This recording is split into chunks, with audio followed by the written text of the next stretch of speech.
好，咁就我哋又講下呢一個嘅一個情緒方面嘅問題啦。咁啊，即係最近我諗都即係大家都唔多唔少情緒方面都有啲困擾嘅。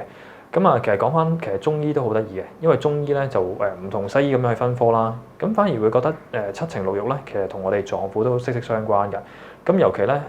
憂鬱啦，憂鬱其實咧憂咧其實咧係屬於肺嘅。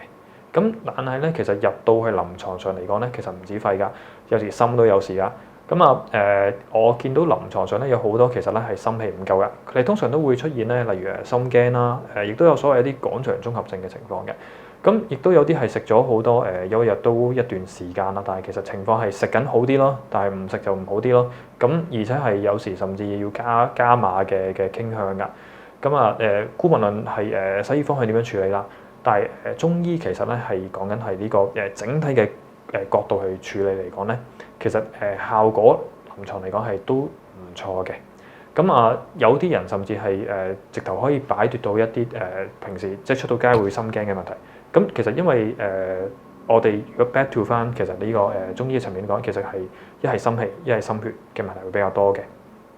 咁啊多數會用到係例如龍骨牡蠣嗰類嘅方向會處理啦。咁啊，但係如果話啊，我都未去到抑鬱嘅情況啦，但係有少少傾向，成日開始有少少唔開心或者係點算咧？咁其實亦都有啲小 tips 可以俾到大家嘅，即係例如話，如果 in case 一個人係容易係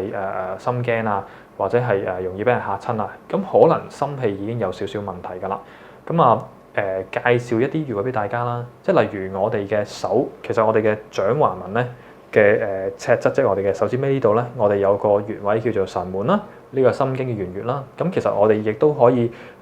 即係如果你唔知道嘅話咧，你順住條心經去摸咧，其實你即係如果現機係真係有呢個唔舒服嘅情況咧，你摸落去咧會發覺係有個位特別冤嘅，而且咧呢個位咧你大概可以按佢1分鐘到2分鐘度啦，咁係個人係會平和翻啲，甚至如果瞓唔到覺，亦都有機會瞓得到嘅。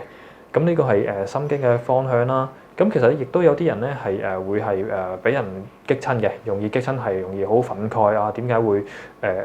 發生啲咁嘅事或者諸如此類啦？咁其實好多人咧其實係會傷咗個肝嘅。咁肝咧其實我哋亦都係中醫嘅原穴咧，亦都係有一個叫太沖啦。太沖就係我哋隻腳嗰度